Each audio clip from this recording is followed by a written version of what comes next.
إن الحمد لله نحمده ونصلي على رسوله الكريم أما بعد أعوذ بالله السميع العليم من الشيطان الرجيم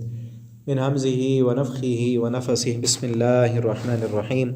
قال تزرعون 7 سنين دأبا فما حصدتم فذروه في سنبله إلا قليلا مما تأكلون۔ یوسف علیہ السلام کا واقعہ جاری ہے۔ سورہ یوسف آیت نمبر 47 سے ہم نے پڑھنا ہے، اور پیچھے ہم پڑھ چکے ہیں یوسف علیہ السلام قید میں تھے، پھر بادشاہ نے خواب دیکھی تو اس خواب کی تعبیر پوچھنے کے لیے وہی بندہ جس کو یوسف علیہ السلام نے قید میں تعبیر بتائی تھی اور اسے کہا تھا کہ میرا تذکرہ کرنا جا کر بادشاہ کے پاس، وہ بھول گیا اور ذکر نہیں کیا۔ پھر آ رہا ہے خواب کی تعبیر پوچھنے کے لیے۔ خواب بتائی اس نے کہ 7 وہ گائے موٹی تازی ہیں اور ان کو 7 پتلی گائے کھا رہی ہیں، اور اسی طرح 7 سرسبز بالیاں ہیں اور 7 خشک ہیں۔ تو یوسف علیہ السلام نے خواب کی تعبیر بھی بتائی اور ساتھ میں تدبیر بھی بتائی، ٹھیک ہے۔ قال، تو یوسف علیہ السلام نے کہا تزرعون، تم کاشت کرو گے 7 سنین دأبا، 7 سال مسلسل لگاتار، فما حصدتم، پس جو تم چھوڑو، پس جو تم کاٹ لو،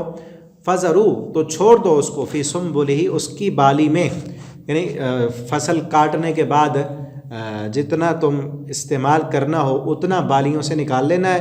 باقی سٹی سمیت یعنی بالی سمیت وہ تم نے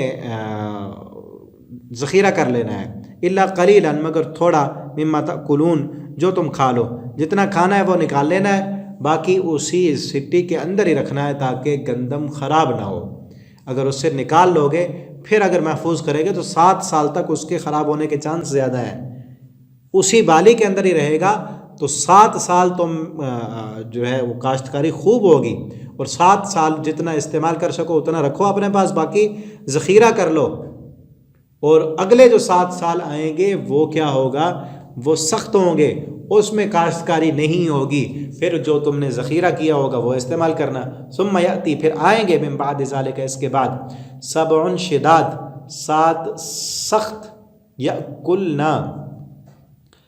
وہ کھا جائیں گے اسے، ما قدمتم لہن، جو تم نے آگے بھیجا ہوگا ان کے لیے، الا قلیلا، مگر تھوڑا، مما تحسنون، جو تم محفوظ رکھو گے، یعنی آگے جو 7 سال آئیں گے سخت، جس میں کاشتکاری نہیں ہوگی، قحط سالی ہوگی، تو اس میں تم نے وہ ذخیرہ جو کیا ہوگا وہی تم نے کھانا ہے۔ پھر ثم یأتی من بعد ذالک، پھر آئے گا اس کے بعد، عام، 1 سال، فیہ یغاث الناس، کہ اس میں لوگ بارش دیے جائیں گے، وفیہ یعصرون، اور اس میں وہ خوب نچوڑیں گے، یعنی مال دولت اور اللہ رب العالمین کی طرف سے رحمتیں اور برکتیں خوب آئیں گی۔ یہ خواب تھا، اور اس خواب کی تعبیر بھی حضرت یوسف علیہ السلام نے بتائی، اور اس کے ساتھ ساتھ اس کی تدبیر بھی بتا دی۔ اور پھر وقال الملک ائتونی بہ استخلصہ لنفسی، اور کہا اس بادشاہ نے، ائتونی بھی، جب اس بندے نے جا کر، جو بادشاہ کا خادم تھا، اس نے تعبیر بتائی، تو اس نے کہا جس نے تعبیر بتائی ہے اور ساتھ تدبیر بھی بتائی ہے، لگتا ہے بندہ بڑا سیانا ہے، بڑا سمجھدار اور علم والا بندہ ہے، ائتونی بھی، اس کو لاؤ۔ فلما جاءہ الرسول، جب آیا قاصد اس کے پاس، قال ارجع الی ربک، اس نے کہا ارجع، لوٹ تو، الی ربک، اپنے بادشاہ کے پاس، فاسألہ،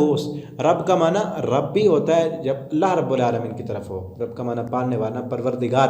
اور رب کا معنی بادشاہ بھی ہوتا ہے، مالک، جو ایک مجازی مالک ہوتا ہے بادشاہ، تو اس کے پاس لوٹ جا، اور فاسألہ، اس نے کہا، یہ ہے قال ارجع الی ربک، یوسف علیہ السلام نے کہا، جب وہ قاصد آیا یوسف علیہ السلام کے پاس اور کہا کہ آپ کو بادشاہ بلاتے ہیں، یوسف علیہ السلام نے وہاں پر کیا کہا، ارجع الی ربک، تو واپس جا اپنے بادشاہ کے پاس، ٹھیک ہے۔ فاسألہ، اس سے پوچھ، ما بال النسوۃ اللاتی، کیا حال ہے ان عورتوں کا، اللاتی قطعن ایدیہن، جنہوں نے اپنے ہاتھ کاٹ ڈالے تھے۔ پہلے میرا جرم جو مجھ پر لاگو کیا تھا وہ میری پاکی تو پہلے بیان کرو نا۔ یہ یوسف علیہ السلام کا صبر کی انتہا ہے، ٹھیک ہے نا، ایسے نہیں نکل آئے، حالانکہ بادشاہ بلا رہا ہے تو نکل آتے، کہا نہیں، پہلے میرے وہ کیس اٹھاؤ، مجھ پر الزام لگا تھا اس کی تحقیق کرو، ان عورتوں سے پوچھو کیا میں مجرم تھا یا مجرم وہی تھیں، ٹھیک ہے نا. ان ربی بکیدہن علیم، میرا رب ان کے مکر و فریب کو خوب جاننے والا ہے. پھر کیا ہوا؟ قال ما خطبکن، بادشاہ نے کہا ما خطبکن اذ راوتن، کیا معاملہ تھا تمہارا؟ ان عورتوں کو بلایا اور ان سے پوچھا اذ راوتن، جب تم نے پھسلایا یوسف علیہ السلام کو عن نفسی، اپنے نفس سے. قلنا حاشا للہ، اب ان سب عورتوں نے کہا حاشا للہ، اللہ کی پناہ، ما علمنا علیہ من سوء، ہم نے اس میں کوئی برائی نہیں دیکھی، ٹھیک ہے نا. وقالت امرأۃ العزیز الآن، اور پھر اس عزیز مصر کی بیوی نے کہا الآن، اب حصحص الحق، ظاہر ہو گیا حق. انا راوتو، میں نے ورغلایا تھا اسے، میں نے پھسلایا تھا اسے، عن نفسی، اپنے نفس سے. وَإِنَّهُ لَمِنَ الصَّادِقِينَ، بے شک وہ یوسف سچا تھا، اس وقت میں نے پھسلایا تھا، میں نے الزام لگایا تھا. یوسف علیہ السلام کی پاکیزگی سب کچھ اللہ نے انہی عورتوں کی زبانی بیان کر دیا. ذالک لیعلم، یوسف علیہ السلام کہتے ہیں یہ اس لیے ہے، انی لم اخنہ بالغیب، تاکہ وہ جان لیں کہ میں نے نہیں خیانت کی تھی بادشاہ کے غیب میں، اس کے گھر میں نے خیانت نہیں کی. وان اللہ لا یہدی کید الخائنین، اور بے شک اللہ تعالی خائن لوگوں کو کبھی ہدایت نہیں دیتے، خائن لوگوں کو کبھی اللہ رب العالمین بادشاہوں کے پاس نہیں بلاتے. خائن لوگوں کو اللہ رب العالمین دنیا میں عہدوں سے سرفراز نہیں کرتے، کیونکہ بادشاہ نے بلانا تھا اور کہا تھا کہ جاؤ اسی کو بلاؤ، میں اس کو وزیر خزانہ بنا دیتا ہوں. جس کے پاس اتنا علم ہے، اتنی تدبیر ہے، خواب کی تعبیر بھی اس نے کی ہے اور ساتھ تدبیر بھی بتائی ہے، تو آئندہ یہ 7 سال بھی اور اگلے 7 سال بھی یوسف کو بلاؤ، وہی خود جس طرح چاہے گا گندم اناج وہ جمع بھی کرے گا اور لوگوں کو بھی دے گا. اس نے پھر بلایا اور یوسف علیہ السلام کو وزیر خزانہ بنا دیا. اب یہاں ایک اور سبق بھی ہے کہ علم جو ہے، علم ایسی دولت ہے کہ علم قید خانوں سے نکال کر بندوں کو، اگر نیک ہو انسان، خائن نہ ہو، ہے نا، لا یہدی کید الخائنین، خیانت کرنے والا نہ ہو، اور علم کی دولت سے مالا مال ہو اور ساتھ تقوی کی دولت سے مالا مال ہو، اللہ رب العالمین ایسے انسان کی نیکیوں کو کبھی رائے گاہ نہیں کرتے،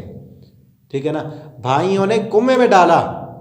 اور جس اللہ نے کنویں سے نکلوایا، پھر ایک عورت نے قید خانوں میں ڈالا. یوسف علیہ السلام نے اپنی عزت اور ناموس کی حفاظت کی، اپنے رب سے ڈرتے رہے، اللہ رب العالمین نے ان قید خانوں سے نکال کر تخت پر بٹھا دیا. اب آگے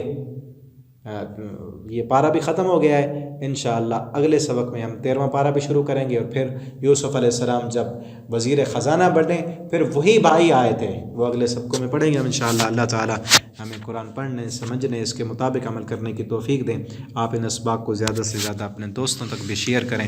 یہ 12 پارے ہمارے اللہ کے فضل و کرم سے کمپلیٹ ہو چکے ہیں، اور پچھلے تمام اسباق یوٹیوب چینل پر پلے لسٹوں میں موجود ہیں، اور تفسیر القرآن کے سبق بھی ہم نے جو ہے وہ شروع کیے ہوئے ہیں آن لائن. اگر آپ پڑھنا چاہتے ہیں، تفسیر، ترجمہ، ناظرہ قرآن اپنے بچوں کو پڑھانا چاہتے ہیں، تو نیچے جو واٹس اپ نمبر لکھا ہے آپ رابطہ کر سکتے ہیں. السلام علیکم ورحمۃ اللہ وبرکاتہ.